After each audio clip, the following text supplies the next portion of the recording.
자, 오늘의 성경 암송 구절 해봅시다. 시작. 근신하라, 깨어라, 너희 대적 마귀가 우는 사자같이 두루다니며 삼킬 자를 찾나니. 베드로전서 5장 8절 말씀. 아멘. 늘 기억해야 될 게 뭐냐면 첫 번째는 하나님이 계시다는 거, 응? 하나님이 살아계시다는 걸 늘 기억해야 되고, 또 기억해야 될 게 뭡니까? 그 대적자도 하나님과 비등한 것은 아니지만 하나님의 영광을 싫어하고 하나님의 일을 싫어하고 하나님의 나라를 싫어하고 당연히 하나님의 백성들을 싫어하겠죠. 그런 존재 마귀가 있다는 걸 꼭 기억을 하고 이놈이 먹잇감을 찾아서 다닌다는 거, 이 사실을 좀 기억하면 우리가 더 하나님 앞에서 깨어있게 있어 사는데 도움이 될 거라 생각이 됩니다. 자, 오늘 성경 한 구절 봅시다. 로마서 8장 28절. 여기 다음 주 암송 구절입니다. 로마서 8장 28절. 유명한 구절이지요. 시작. 우리가 알거니와 하나님을 사랑하는 자 곧 그의 뜻대로 부르심을 입은 자들에게는 모든 것이 합력하여 선을 이루느니라. 아멘. 오늘 주제가 벨기에 신앙 고백 제13조 하나님의 섭리인데, 하나님의 섭리라는 이제 진리를 쭉 이제 살펴보다가 결론으로 주어지는 말씀이 요겁니다. 로마서 8장 28절. 뭐죠? 모든 것이 합력하여 선을 이룬다고 하는데, 혹시 모자 앞에 번호 있어요? 여러분 성경에? 또 밑에 뭐라고 또 해놨습니까? 어떤 사본에 하나님이 모든 것을 합하여 선을 이루시느니라. 그러니까 어떤 사본에는 하나님이 주어로 나와요.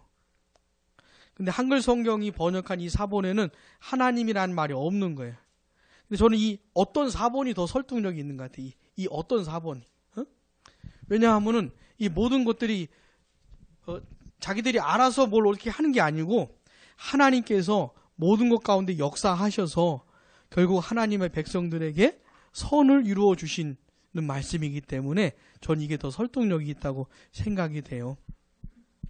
자, 우리로서는 하여튼 최선을 다해 사는 겁니다. 하나님이 원하시는 뜻이 뭔지를 생각하면서 내 편에서 최선을 다해서 생각을 하는 거예요. 우리 친구들 같은 경우에 여러분의 미래 있잖아요. 친구들하고 하면 두 사람인데 저 목사님 쳐다봐야지. 여러분들 미래에 대해서 어떻게 계획을 좀 해야 될까? 어차피 뭐 하나님이 알아서 해주실 텐데 뭐 계획 같은 게 뭐가 필요하겠어요? 그런 게 아니지요. 계획도 세우고 준비도 하고 내가 어디로 갈 건지 좀 선택도 하고 막 이렇게 사는 거예요. 응? 하나님이 원하시는 게 뭔지를 생각하면서 고민도 하고 선택도 하고 이렇게 하면서 가는데, 근데 이게 내가 계획하고 내가 원하는 대로 진행이 되는 게 아니고 하나님께서 또 역사하셔서 모든 것을 합력하여 결국 나에게 좋은 것을 가져다 주신다는 말씀이에요. 그러니까 이 하나님의 섭리가 하나님의 백성들에게는 굉장히 위로가 되는 그런 말씀이죠. 그런 내용이죠. 하나님의 섭리. 우린 하나님의 섭리를 믿는 거예요. 하나님의 섭리를. 자, 숙명. 이런 건 뭘까요? 숙명.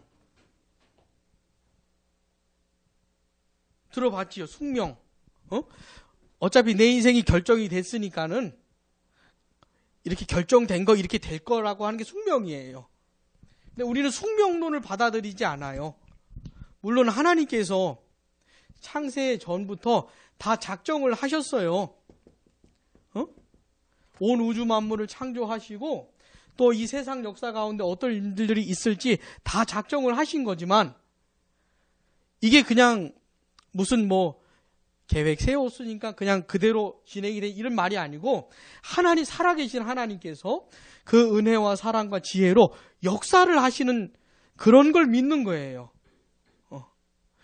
되게 기계적인 게 아니고 하나님의 섭리를 생각할 때는 하나님의 사랑, 하나님의 지혜, 뭔가 긴박한 거예요. 그러니까 하나님의 섭리를 말할 땐 나도 하나님께 기도하면서 하나님 인도해달라고 하면서 또 나름 선택도 하면서 진행을 하는데 하나님 편에서도 막 역사를 하셔서 그렇게 하나님의 은혜를 나타내시고 사랑을 나타내시고 아 하나님 살아계시구나 이런 걸 경험하게 해주시고 그러면서 살아가게 해주는 게 하나님의 섭리라는 말이에요.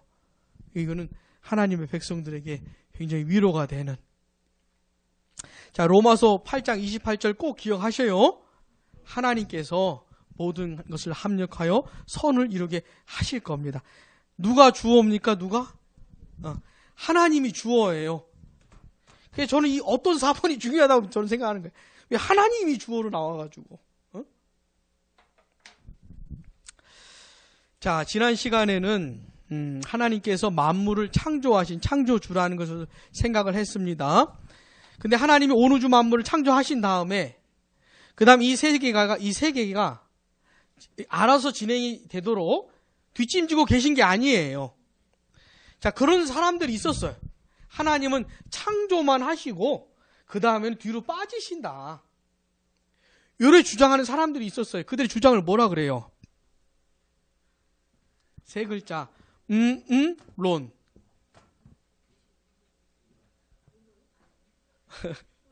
이신론이라 그래. 이신론. 이신론이라고 해요. 뭐냐면 하나님은 그냥 만들기만 하고 그 다음은 뒤로 빠져서 개입을 안 하신다는 겁니다. 우린 이걸 거부하는 사람들이에요. 하나님은 그 지혜와 사랑과 능력으로 만물을 창조하셨을 뿐만 아니라 그 지혜와 사랑과 능력으로 세상을 다스리시는, 통치하시는 그런 분임을 믿는 겁니다. 오늘은 그 내용을 살펴보는 것이 제13조 하나님의 섭리. 자, 본문을 읽어봅시다. 시작. 우리는 이 선하신 하나님께서 만물을 창조하신 후 그것들을 우연과 운명대로 내버려 두지 않으시고 하나님의 거룩하신 뜻을 따라 인도하시고 다스리신다는 것을 믿는다. 네. 창조하신 다음에 무엇과 무엇에 맡기지 않는다고요? 우연과 운명대로. 우리 우연이란 말 많이 쓰지요? 응? 근데 살다 보면 진짜 우연히 벌어지는 게 있는 것도 같지 않아요? 그지 않나요? 예전에 제가 어머니 속색일 때 많이 속색했지만은 저희 어머니 다리를 다친 적이 있었어요. 다리뼈에 금이 가가지고 한 4개가 가는데 작은 거 3개, 긴 거 하나 쭉 이렇게. 근데 그때 저희 집이 너무 가난해서 그날 이제 어머니가 집에서 이제 그 옛날 캐비넷 있었잖아요. 거기 옷 많이 있었고 그 사이에 이제 돈을 이렇게 숨겨놓기도 했었어요. 근데 이제 제가 다리를 다친 다음에 어머니가 이제 옷에서 돈을 찾는데 아무리 찾아도 돈이 없는 거예요.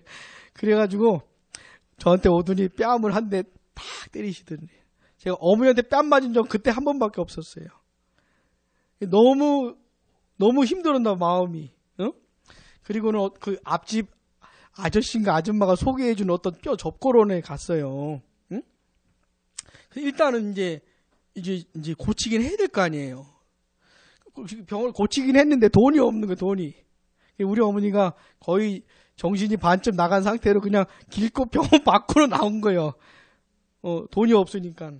근데 이제 이렇게 가다 보니까 우리 어머니를 아는 어떤 집사님이 그 길에서 채소 파는 장사를 하셨는데 어머니를 보니까는 거의 정신이 반쯤 나간 상태로 이렇게 걸어가고 있으니까는 불러가지고 왜 그러냐고. 그래서 그분이 돈을 빌려줘가지고 병원비 지불하고 나온 적이 있었어요. 응? 어찌 보면 이렇게 우연이라고 할 수도 있잖아요. 어찌 보면은. 살다 보면 이런 게 좀 있는 것 같기도 하죠. 근데 우리는 우연을 믿지 않습니다. 우연으로 보이는 것 같으나 다 하나님의 역사 속에서 다스리심, 인도하심 속에서 누군가를 만나고 어떤 일이 벌어지기도 하는 것이죠. 우리는 우연을 1도 안 믿는 사람이에요. 그러니까 하나님의 섭리를 말할 때 어쩌다가 뭔 일이 생기는 이런 걸 하나도 안 믿는 거예요, 우리는. 세상 만사가 하나님의 통치 아래에 있다는 걸 믿는 거예요. 물론 우리로서는 다 이해가 안 되는 게 너무 많지만 어쩌다가 만났다든지 어쩌다가 생겼다든지 이런 게 하나도 없는 거예요. 우리는 그걸 믿는 거예요. 하나님의 섭리를 말할 때는. 그리고 운명에 믿지 않아요. 그러니까 어떻게 되겠지가 아니에요. 될 대로 되겠지도 아니에요. 하나님께서 역사하시는 속에서 나의 인생이 진행된다는 것을 믿는 것이에요. 응? 자, 요한복음 5장 17절 같이요. 예수께서 그들에게 이르시되 내 아버지께서 이제까지 일하시니 나도 일한다 하시매. 아멘. 예수님께서 하신 말씀이죠. 내 아버지께서 이제까지 일하시니. 전에도 계속 일을 하셨고 지금도 일을 하고 계신다는 게 하나님 아버지가. 그래서 예수님이 나도 일한다 이렇게 말씀을 하셨는데 하나님을 어떻게 표현해요? 일하시는 분으로 표현하는 거예요. 그럼 하나님이 무슨 일을 하실까요? 세상을 만드신 하나님이 세상을 다스리시는 것이죠. 인도해 가시는. 하나님이 하시는 일들을 건수별로 말하자면 셀 수가 없어요. 건수별로 말하자면 헤아릴 수가 없어요. 얼마나 많은 일들을 하시는지 하나님이. 자, 히브리서 1장 3절. 이는 하나님의 영광의 광채시요 그 본체의 형상이시라 그의 능력의 말씀으로 만물을 붙드신다. 아멘. 예수님께서 예수님의 능력의 말씀으로 만물을 붙들고 계신다. 세상을 통치하시고 다스리시는 우리 예수님, 주관하시는 예수님인 것이죠. 그 다음 다시 본문으로 돌아가서 그러므로 하나님께서 정연하게 계획하신 대로가 아니면 어떤 방법으로든 이 세상에서는 아무 일도 일어나지 않는다는 것을 믿는다. 아멘. 여러분도 요거 믿습니까? 하나님이 계획하신 대로가 아니면 어떤 방법으로든 이 세상에서는 아무 일도 일어나지 않는다는 것을 여러분도 믿어요? 우린 요걸 믿는 것이에요. 요걸 믿는 겁니다. 자, 하나님이 이 세상에서 벌어지는 일들 중에 하나님이 모르시는 게 있어요, 없어요? 하나도 없어요. 우린 요거를 이제 믿는 겁니다. 자, 시편 115편 3절 시작. 오직 우리 하나님은 하늘에 계셔서 원하시는 모든 것을 행하셨나이다. 아멘. 하나님이 원하시는 모든 것을 행하시는 분. 잠언 16장 9절. 사람이 마음으로 자기의 길을 계획할지라도 그의 걸음을 인도하시는 이는 여호와시니라. 아멘. 여러분 요게 경험적으로도 와 닿습니까? 요 말씀이? 계획하면 저를 빼놓을 수가 없을 텐데. 옛날엔 진짜 심각했지만은.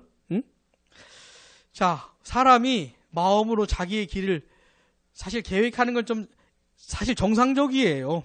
아무 계획도 없고 내다보는 것도 없고 이런 것보다는 계획도 세우고 이렇게 준비도 하고 이게 훨씬 더 낫지요. 자, 근데 내가 계획한다고 그래서 그래도 되는 건 아니고 하나님께서 그 걸음을 인도하신다는 거. 이 앞에 문장보다도 뒷 문장에 여기가 강조점이 들어가는 것이에요. 자, 우리로서는 어떻게 최선을 다해서 계획하고 준비하고 이렇게 사는 겁니다. 하나님께 기도하면서. 그러나 그 다음은 어떻게 해요? 하나님께 맡겨야지. 왜요? 하나님이 인도하시니까. 그래서 이거를 내 인생이 이렇게 시작되기 전에서 인생을 바라보면 잘 모르겠지만 살아본 다음에 과거를 바라보면은 이게 더 이해가 돼요.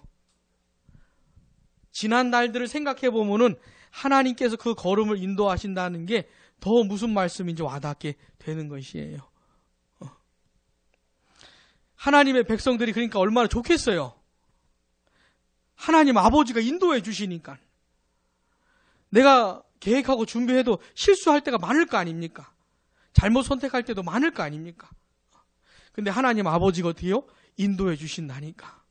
얼마나 다행이에요. 응? 자, 에베소 1장 11절 12절.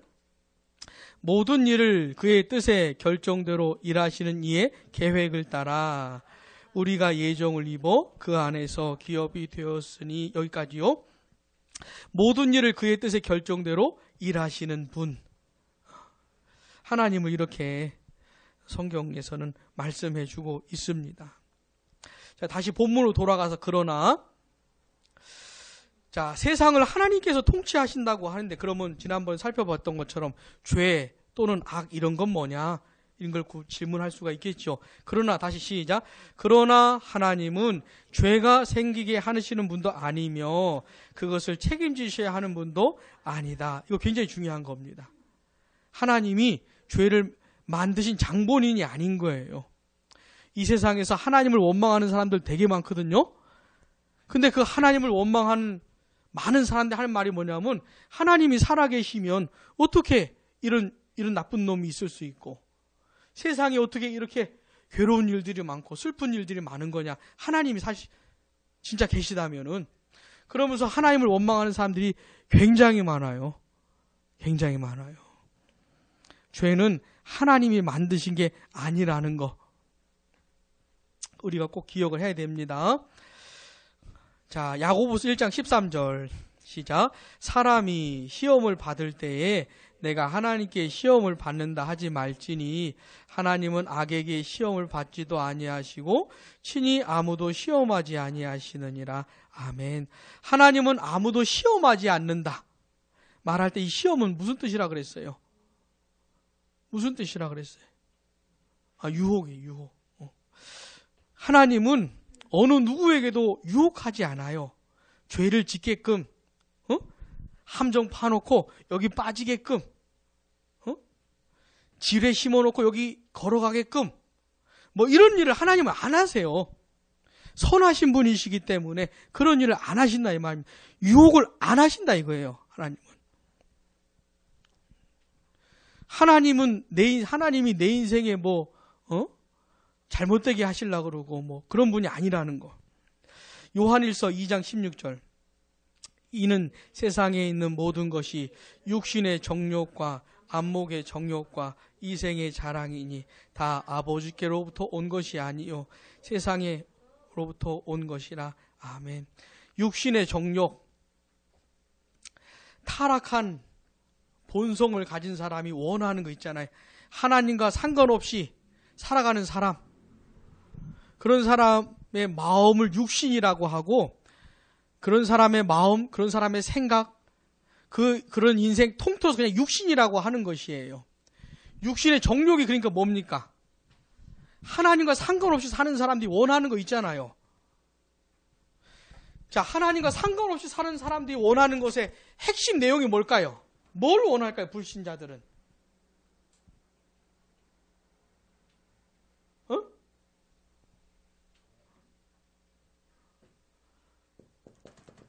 자기중심성이란 말 들어봤지요?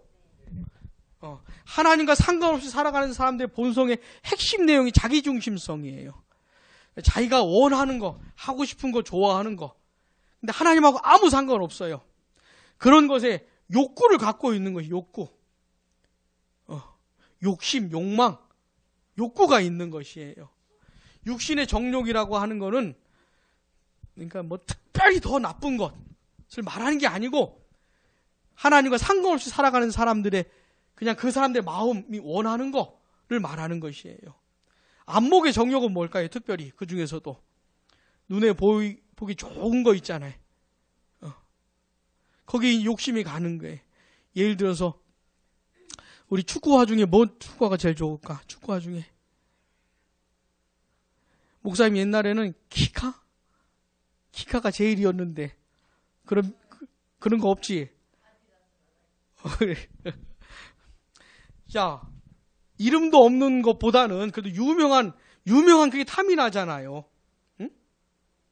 안목의 정욕이라는 건 그런 거예요. 보기에 더 매력적이고 좋아 보이는 것에 욕심을 내는 거 있잖아요. 안목의 정욕이라고 하는 거. 더 화려해 보이고, 더 예뻐 보이고, 더 아름다워 보이고, 더 사치스러워 보이고, 더 반짝반짝거리고 이런 거. 그 세상은 점점 더 그렇게 갈 겁니다. 더 화려하게, 더 뭐라 그럴까, 더 반짝반짝거리게. 그런데 욕구를 갖고 있으니까는. 근데 그게 어떻게 해요? 하나 아버지께로부터 온 것이 아니라는 겁니다. 아버지께로부터 온 것이 아니라는 걸 잊으면 안 돼요. 내가 이런 욕심에 빠져가지고 어떤 죄를 질 때 하나님이 나한테 죄 짓게 만든 게 아니에요. 아버지께로부터 온 것이 아니라는 거. 자, 그 다음 본문으로 다시 돌아갑시다. 하나님의 능력과 선은 너무도 위대하고 측량할 수 없기 때문에 마귀와 악인들이 불의를 행할 때조차도 하나님은 자신의 일을 정의롭고 아주 잘 정리해 가실 수 있다. 지난주에 살펴봤지만은 천사가 먼저 타락하고 그 다음에 사람이 타락하고 죄를 짓고 타락한 얘기를 했었잖아요. 그러면서 이 세상에 죄가 들어오고 죄의 지배를 받는 그런 세상이 되고 온갖 슬프고 괴롭고 아픈 일들이 가득한 세상이 되었잖아요. 그 세상에서 사람들이 하나님의 뜻을 거역하면서 죄를 짓는 일들이 많아요. 근데 하나님은 이런 세상도 하나님이 역사에 가신다는 거예요. 그 누가 하나님 앞에서 죄를 짓고 아무리 하나님한테 반역을 저지르고 아무리 하나님의 뜻을 거역한다 할지라도 이 세상을 하나님께서 그냥 버리는 게 아니고 심지어 이들의 죄까지도 사용하셔서 하나님이 역사에 가신다는 거. 응? 자, 욥기서 1장 21절. 이르되 내가 모태에서 알몸으로 나와 싸운즉 또한 알몸이 그리로 돌아가올지라. 주신 이도 여호와시요 거두신 이도 여호와시오니 여호와의 이름이. 아멘. 누구 고백이에요? 욥이 한 고백이죠. 언제 한 고백이에요? 그렇죠. 자식, 재물, 재산, 자기 아들, 자녀들 다 죽고 사라진 다음에 아무것도 남지 않았을 때 욥이 뭐라고 한 고백입니까? 주신 분도 하나님이시고 가져가신 분도 하나님이시니 하나님이 찬송을 받으시라고. 어떻게 이런 고백을 할 수 있는지 모르겠어요. 응?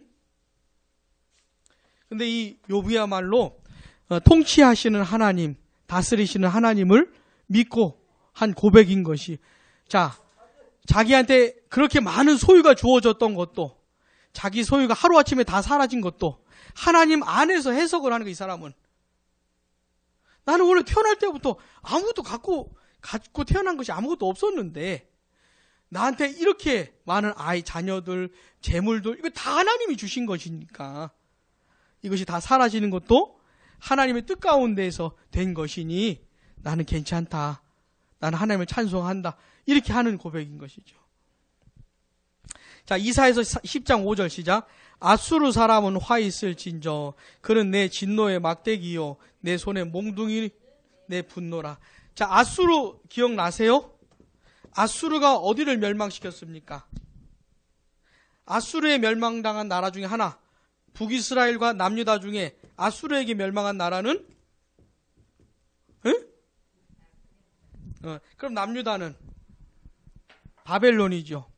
근데 아수르가 북이스라엘만 멸망시킨 게 아니고 주변 국가들을 이놈이 다 멸망시킨 거예요. 엄청난 제국이었습니다, 아수르는. 근데 이 아수르 제국이 주변 국가들을 멸망시킬 때 아수르의 그 탐욕을 가지고 다 멸망시키고 다 죽여버리고 내가 다 삼켜 먹어버리고 이런 욕심을 가지고 전쟁을 벌이고 쳐 죽이고 막 그런 거예요. 아수르 제국이. 선한 의도가 아니고. 근데 하나님은 뭐래? 아수르 보고. 이거 보니까 내 진노의 막대기다. 하나님께서 아수르를 통해서 진노를 나타내신다는 거예요. 주변 국가들에 대해서. 그러니까 아수르가 하나님의 도구죠. 맞습니까? 이러면서 아수르 하나님 도구 맞아요? 맞지요. 근데 아수르는 있잖아요. 하나님께서 생각하시는 선을 넘어서는 놈들이에요. 하나님이 심판하시고 벌을 주시는 어느 적정선이 있는데 얘네는 그걸 뛰어넘어가지고 더 죽여버리고 더 파괴시켜버리고 더 부숴버리고 왜? 자기 욕구를 따라서, 욕심을 따라서. 그 나중에 아수르도 심판을 받습니다. 하나님의 뜻을 따라서 진노의 도구로만 쓰인 게 아니고 그 넘어서 자기 욕구를 따라 막 해버린 거예요. 다 부셔버리고 착취해버리고 막. 근데 뭐예요? 하나님은 이런 아수르 같은 제국을 통해서도 역사하시는 거죠. 자, 이사야서 45장 7절 시작. 나는 빛도 짓고 어둠도 창조하며 나는 평안도 짓고 환난도 창조하나니 나는 여호와라. 이 모든 일들을 행하는 자니라 하였노라. 아멘. 자, 하나님이 만드신 세상, 다스리신 세상에 하나님이 죄를 만드신 건 아니에요. 악을 시작하신 것은 아니에요. 그런데 시작된 그 죄가 세상에 퍼져나가고 악이 번성하고 나쁜 짓을 하는 놈들, 심지어 어떤 나라들, 그런 것들이 세상에서 활동을 하는데 하나님은 어떤 분이세요? 심지어 아수르 같은 이런 악한 제국, 악한 사람들을 사용해서도 하나님의 뜻을 이루어 가신다고요. 우린 이렇게까지도 세상을 이해해야 돼요. 이렇게까지. 하나님이 세상을 버려서 이런 세상에 이렇게 나쁜 일들이 많이 생기는 게 아니고 많이 생기고 있지만 앞으로도 생기겠지만 하나님이 다 역사하셔서 결국 하나님이 원하시는 모습으로 만들어 갈 거라는 거. 자, 그 다음 단락 시작. 우리는 분수에 넘는 호기심을 가지고 하나님께서 하시는 일을 탐구에 들어가기를 원하지 않는다. 왜냐하면 이 일은 사람의 이해를 초월하는 것이요 사람의 이해 능력 밖에 있는 것이기 때문이다. 그러나 우리는 모든 겸손과 존경심을 가지고 그것이 비록 우리에게는 비밀이 되어 있다 하더라도 하나님의 정의로우신 심판을 찬양한다. 아멘. 자, 우리는 하나님의 섭리 공부하고 있는데 그러면 죄는 뭐고 악은 뭐냐 이런 생각들을 사람들이 한단 말이죠. 그 답을 내린 게 뭐예요? 하나님이 시작하신 것 아니다 이거 확 대답을 하고 그 다음에 이런 것들이 많은 세상을 하나님이 통치해 가신다는 거. 심지어 악인은 악인대로. 그런데 뭐라고 하는 거예요? 그러나 다 알 수는 없다는 거예요. 이런 하나님이 세상을 다스려 가시는 것에 대해서 알 수는 없지만 그 하나님의 행하심 하나님의 심판을 찬양한다. 자, 신명기 29장 29절 같이요. 감추어진 일은 우리 하나님 여호와께 속하였거니와 나타난 일은 영원히 우리와 우리 자손에게 속하였나니 이는 우리에게 이 율법의 모든 말씀을 행하게 하심이니라. 아멘. 하나님의 섭리와 관련해서 우리가 꼭 기억해야 되는 말씀 중에 하나가 이겁니다. 신명기 29장 29절. 이걸 우리가 꼭 가지고 있어야 돼.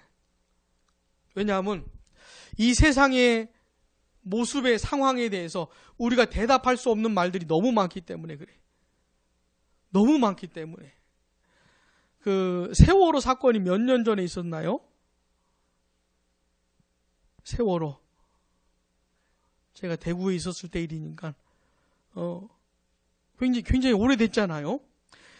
어떤 분들은 지금도 세월호를 기억하고 어떤 분들은 지금도 이제 세월호와 관련해서 예배를 드리려고 그러고 세월호와 관련해서 지금도 말씀을 나누려고 하고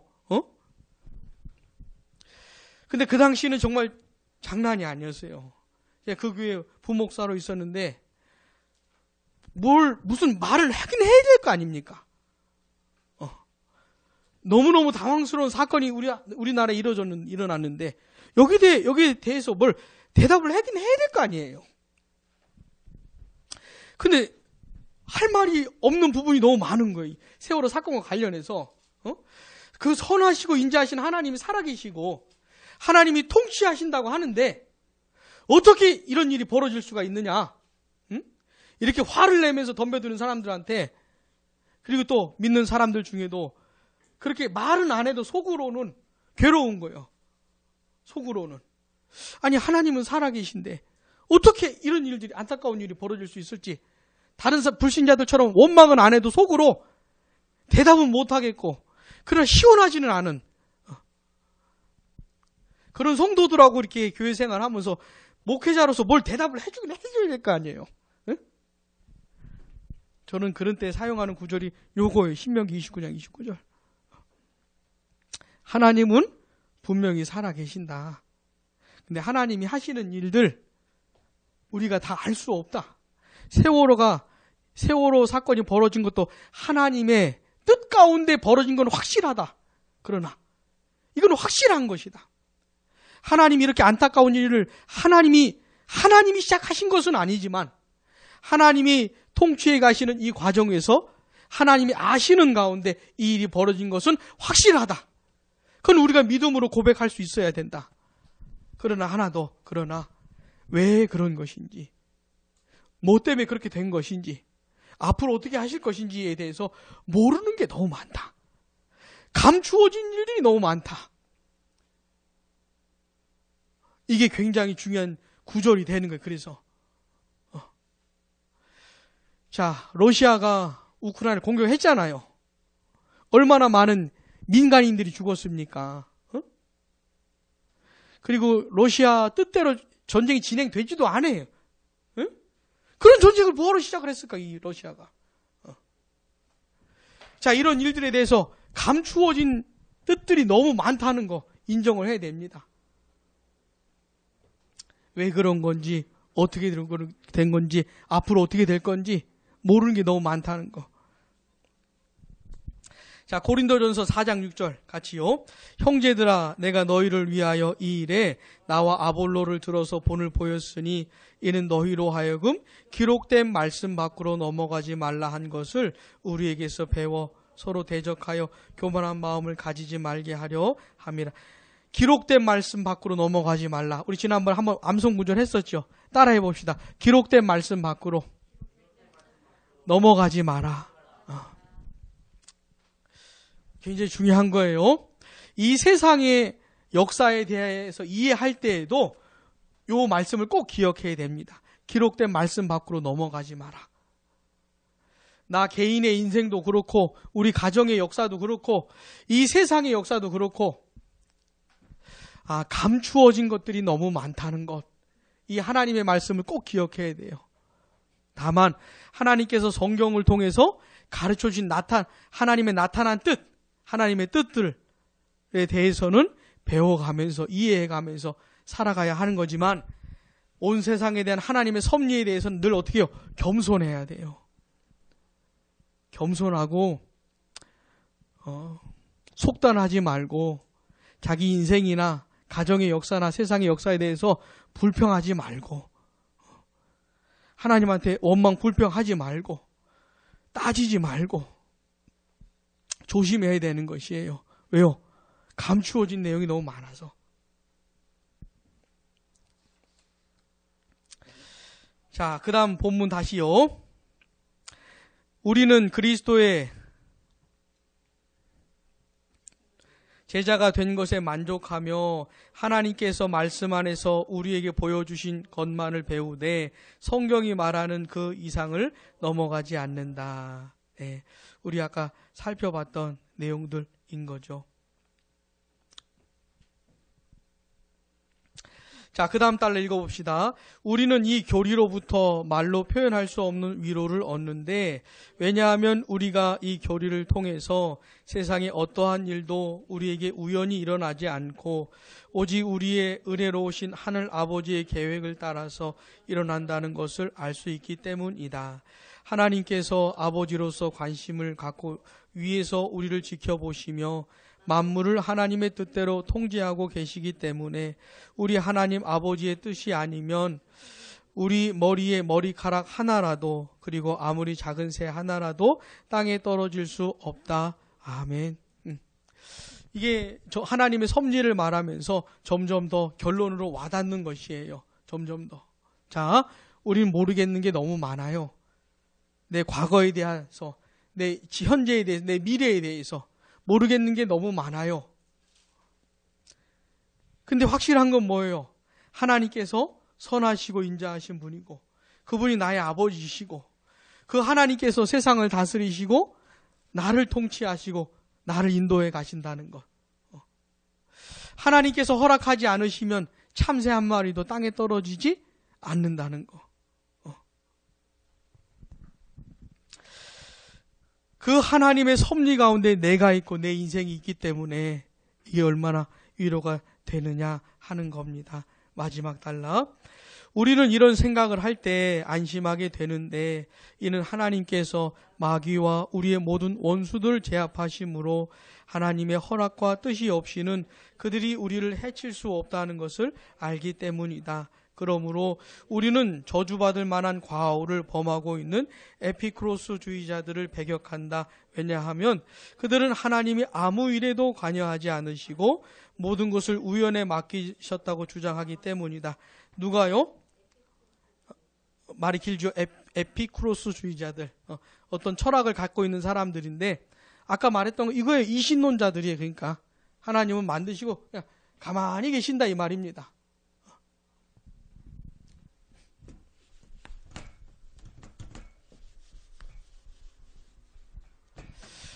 자, 오늘 우리는 하나님의 섭리에 대해서 공부를 했어요. 우주 만물, 세상의 역사를 다 하나님이 섭리하세요. 근데 이렇게 얘기하면 너무 크니까 얘기를 좀 좁혀가지고 우리 각 개인의 인생에 대해서 생각을 해봅시다. 각 개인의 인생에 대해서. 자, 누가 내 인생을 통치하셔요? 인도하셔요? 하나님 아버지가 내 인생을 다스리셔요. 하나님 아버지가 계획하신 게 아니면 내 인생에 벌어지는 것이 아무것도 없어요. 하나님이 뜻하신 바가 아니면 내 인생에 벌어진 일이 아무것도 없다는 걸 믿어야 돼요. 근데 문제는 뭐예요? 힘든 일, 아픈 일, 괴로운 일. 내가 언젠가 누구를 만났었는데 이 사람 때문에 참 힘들었었는데 내가 누구를 만났던 일들. 이런 걸 도대체 어떻게 해석을 해야 되느냐 하는 겁니다. 이런 거를. 하나님의 섭리를 믿는 사람들에게는 어떻게 해석을 하는 거예요? 다는 모르겠다는 거야. 왜 이런 일들이 있었는지, 내가 왜 이런 사람을 만났는지, 왜 이런 고생을 했는지 다는 모르겠지만 선하신 하나님 아버지께서 나를 붙드시고 나와 함께 하시는 중에 벌어진 일들이라고 해석을 하는 것이에요. 그리고 또 우리 하나님은 어떤 분이세요? 또 역사하셔서 지금의 상황을 나중에 어떻게 바꿔내실지 모든 것을 합력하여 선을 이루신다고 하는 하나님 아버지로 인해서 감사할 수 있는 것이죠. 아직 내 인생이 아직 끝나질 않은 거예요. 내가 과거에 이런 일도 있었고 이런 사람을 만났는데 지금도 힘들긴 하지만 하나님께서 앞으로 어떻게 하실지 모르잖아요. 그러니까 그 하나님 앞에서 감사할 수 있고 하나님 앞에서 기다릴 수 있고 하는 것이죠. 자, 창세기 50장 20절 시작. 당신들은 나를 해하려 하였으나 하나님은 그것을 선으로 바꾸사 오늘과 같이 많은 백성의 생명을 구원하게 하시려 하셨나니. 자, 이건 누가 한 고백이에요? 우리 브라더.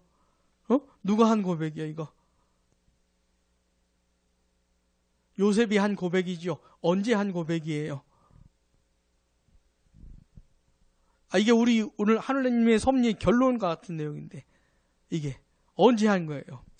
자, 요셉 위로 형이 몇 명 있었습니까? 몇 명? 10명. 10명 있었죠.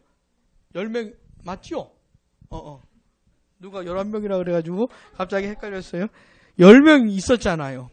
근데 어렸을 때 아버지가 10명의 형들도 있는데 요셉을 특별히 사랑했어요.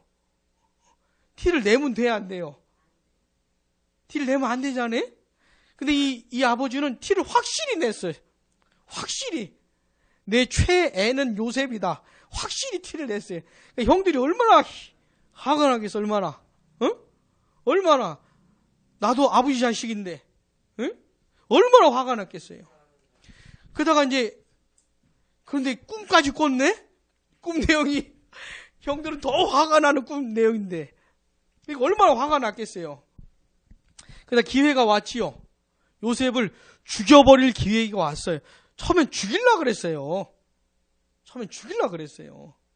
그런데 나중에 죽이지는 않고 돈 받고 판 거지요. 그래서 어디로 갔어요? 요셉이 애굽으로 팔려갔어요. 노예로 팔려갔잖아요. 노예로 살았으니까 얼마나 힘들었겠어요. 노예는 사람이 아니에요. 주인 마음대로 할 수 있는 물건이지 노예는 사람 취급받는 게 아닌데 노예로 팔려갔으면 얼마나 힘들었겠어요. 자, 보디발의 집에서 어떻게 살았어요? 요셉이. 희한해. 노예는 노예인데 하나님이 함께 하시는 노예라. 응? 아니, 애초에 하나님이 살아계셨으면 노예 자체로 팔려가지 말게 하셔야지. 응? 왜 노예가 되게 하시는 하나님이 살아계시면 이렇게 질문하잖아요, 보통 우리는. 근데 노예로 팔려갔어요. 근데 노예인데 하나님이 함께 하시는 노예. 심지어 주변에서 알아봐요. 요셉은 하나님이 함께 하는 사람이라고. 그 집주인이 알아봐가지고 요셉을 어떻게 합니까? 요셉에게 집안일을 다 맡깁니다. 자기 식솔 빼고 다 맡겨요. 그래서 요셉이 어떻게 해요? 이 보디발 집안일을 다 감당을 하는 겁니다. 힘들긴 했어도 여기서 이런 훈련을 받는 것이에요. 자, 그러다가 이 보디발의 아내, 집 주인, 여자 주인이 어떻게 해요? 요셉을 꼬드기다가, 접근을 해서 같이 자려고 하다가 요셉이 어떻게 했어요? 브라더, 요셉이 어떻게 했어? 어떻게 거절했어? 정중하게. 도망쳤지요. 잘한 거예요. 이런 상황에서는 아무리 말로 설득해봤자 소용이 없어. 이 여자가 이미 미쳤기 때문에. 맛이 갔기 때문에 이 여자가 그때는 어떻게 해야 돼? 브라더, 목사님 보자. 어떻게 해야 돼, 그때는? 요셉처럼 그 집주인 아주머니가 막 덤벼들 때 어떻게 해야 돼, 브라더? 무조건 도망치는 것이야. 미친 여자야, 그 여자는. 아주머니, 그런 상황 안 되지요. 예, 말해봤자 소용없어. 그냥 도망치는 거예요. 요셉이 진짜 잘한 거예요. 도망쳤는데 어떻게 됐습니까? 하나님을 의식하면서 잘했는데 어떻게 됐어요, 결국? 누명을 썼잖아요. 이 나쁜 아주머니가 요셉한테 뒤집어 씌워가지고 요셉을 감옥에 가두잖아요. 요셉은 하나님의 뜻대로 했는데 왜 하나님 살아계시면 감옥에 갇히냔 말이에요. 자, 근데 감옥에 갇히긴 했는데 신기한 게 뭡니까? 하나님이 함께 하시는 사람이라. 감옥은 감옥인데. 그러니까 여기가 감옥인지 아닌지 모르겠는. 감옥은 감옥인데 하나님 함께 하셔요. 그러다가 어떻게 됐어요? 떡 맡은 관원, 그 다음에 술 맡은 관원이 감옥에 갇혔잖아요. 근데 같은 날 꿈을 꿨는데 어떻게 됐습니까? 술 맡은 관원이 복직이 됐나요? 맞죠? 술 맡은 관원 꿈을 해석해 주니까 너무 좋아요. 떡 맡은 관원도 이제 부탁을 했는데 꿈 해석이 너무 안 좋았죠? 하여튼 해석대로 3일 만에 이 사람이 복직이 됐어요. 그때 요셉이 뭐라 했습니까? 나 좀 기억해 달라고. 나는 감옥에 갇힌 일을 한 적이 없다고. 갇힐 만한 일을 한 적이 없다고. 여러분, 감옥 생활이 참 편안하고 즐겁고 행복했으면 그런 부탁을 뭐라 하겠습니까, 요셉이? 힘든 건 힘든 거지요. 하나님이 함께 하시긴 하는데 그래도 힘들긴 힘든 거예요. 그래서 부탁을 했는데 이 술 맡은 관원이 어떻게 합니까? 싹 잊어버린다. 꼬박 2년을. 아니, 어떻게 이런 사람이 있을 수 있을까? 근데 2년 후에 무슨 일이 벌어집니까? 요셉이 등장할 수밖에 없는, 이 술 맡은 관원장이 요셉을 기억해낼 수밖에 없는 상황이 벌어지잖아요. 그리고는 나중에 애굽의 총리가 되어서 굶어 죽는 사람들을 먹여 살리잖아요, 요셉이. 주변 민족들을 먹여 살릴 뿐만 아니라 애굽 백성도 살릴 뿐만 아니라 자기 가족들도 살리게 되어서 결국 어떻게 야곱의 가족이 어떻게 해요? 애굽으로 오게 되는, 이게 다 구속의 역사가 진행되는 과정이거든요. 이런 속에 요셉이 이렇게 쓰임을 받잖아요. 자, 요셉이 팔려가지고 애굽의 총리가 될 때까지 몇 년 걸렸을까요? 그냥 성경에 나오는 대로 계산하면 13년 정도 잡을 수가 있겠죠. 17살에 팔린 얘기 나오고 30살에 이제 총리가 된 얘기 나오니까 13년 동안에 요셉이 자기의 인생에 대해서 얼마나 이해했을까? 형들한테 버림받고 노예로 팔리고 누명 써고 감옥에 갇히고 이런 인생에 대해서 얼마나 이해를 했을까 모르겠지만은 다 지나고 난 다음에 보니까 하나님께서 이렇게 하신 거구나. 형들이 날 버린 게 아니고 하나님이 나를 먼저 보내신 거구나. 이렇게 나중에 이해를 하는 거예요. 그러면서 이제 창세기 5장 얘기는 뭐냐면 이미 요셉은 다 해결이 됐잖아요. 형들은 이제 안 미워한단 말이에요.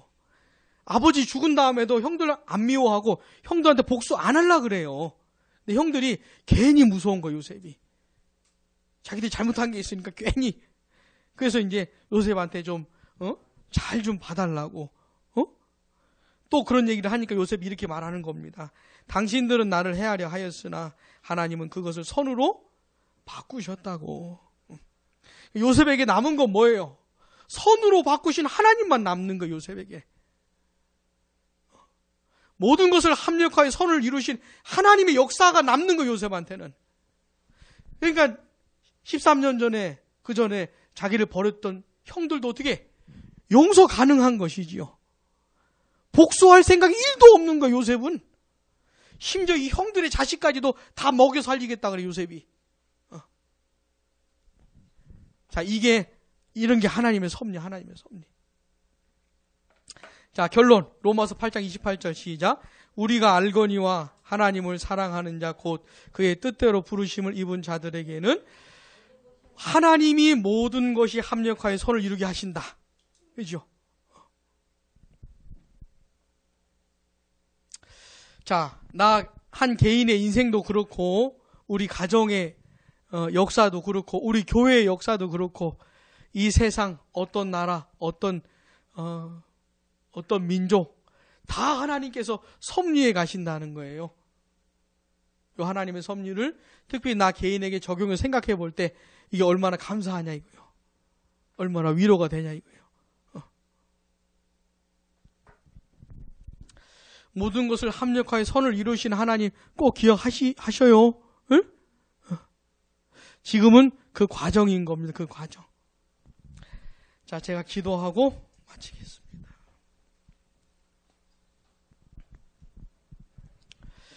하나님 아버지, 세상을 통치하시는 하나님의 섭리에 대해서 우리가 도대체 과연 몇 %나 이해할 수 있겠습니까? 나 개인에 대한 인생도 다 해석이 안 되는데 그걸 어떻게 다 알 수 있겠습니까? 하나님의 감추어진 뜻들이 너무나 많다는 것 저희 기들 기억하게 해주시고 어떤 상황에서도 하나님 앞에 겸손할 수 있도록 속단하고 금방 화내고 금방 불평하지 말고 하나님 앞에서 겸손할 수 있도록 도와주시기를 원합니다. 특별히 저희들 각 개인과 우리 가정과 교회와 생각할 때 모든 것을 합력하여 선을 이루어 가시는 하나님이 계시다는 것, 그분이 우리의 아버지시고 그분이 너무나 선하시다는 것 저희들 꼭 믿고 이 하나님의 섭리 가운데 내가 있고 우리가 있고 우리의 인생이 있다는 것을 꼭 믿고 하나님을 신뢰하며 하나님 앞에서 감사하며 기뻐하며 살아가게 해주시기를 원합니다.